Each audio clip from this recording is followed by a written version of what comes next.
Yeah, guys, it's kind of interesting just looking at Maria's outline of the National Weather Service and how they went through their process.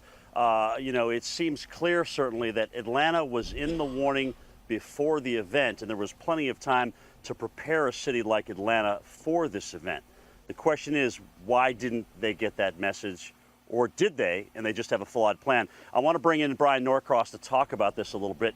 Bryan, I'll tell you, when this first started to unfold and we saw it come to its evolution, this reminded me a lot of hearing the mayor of New York on Saturday saying, well, Sandy's not going to be a hurricane and not as bad as Irene. Is this a similar scenario? It's a very similar scenario. The National Weather Service had good forecasts out, or at least good enough forecasts, that the forecast for the weather that was expected in Atlanta was threatening enough that they should have known that action had to be taken. And really the only action was to call off the day and tell people to come home. Let me show you in Atlanta what the formula is for a disaster here. And this is it. First of all, look at this picture I took. This was near my house over there. And look at the ice on the road there. How does that happen in Atlanta? Well, first of all, in the south, generally you have warm ground because generally we don't have continuous cold weather, and we had temperatures near 60 on Sunday.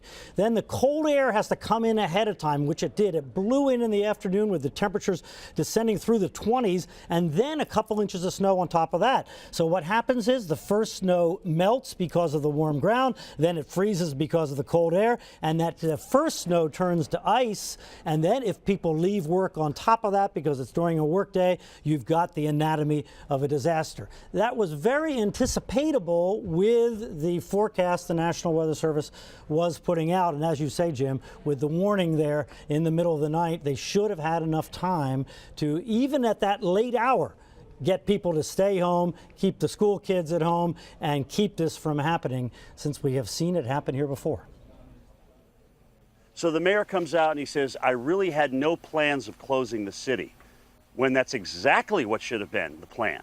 And now all of a sudden we've got a situation, as you talk about, Bryan, it's not only the road physics that are involved, but it's 5 million people anticipating their reaction when it starts to snow, right? Everybody's going to scatter when that happens. And now all of a sudden you're playing with fire with that 2 o'clock release time, even though the information from the Weather Service was pretty much spot on.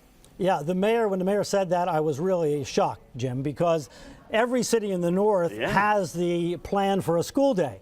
And sometimes when you call off things for a day and say, everybody stay home, it doesn't happen because you're not waiting for a definitive forecast.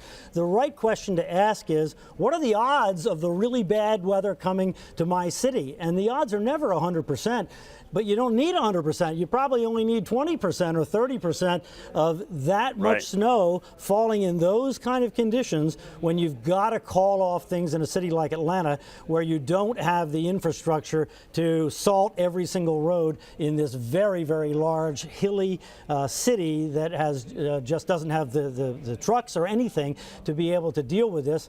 And actually, because of the melting snow, it wouldn't be possible in the north either. This was the only solution here was to call off that day in advance. And there's something too, Bryan, to be said for really how far we've come in forecasting. I mean, a 5-day forecast right now at present day is as good as a 1-day forecast was in 1974.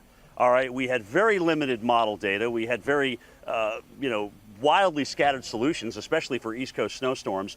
But today they're so much more believable. They're going to occasionally be wrong, but we're more right than we are wrong these days, aren't we? That's exactly right. And the fact is that the winter storm advisory that was out the previous evening would have, even under that lower threshold, produced enough snow to cause the problem.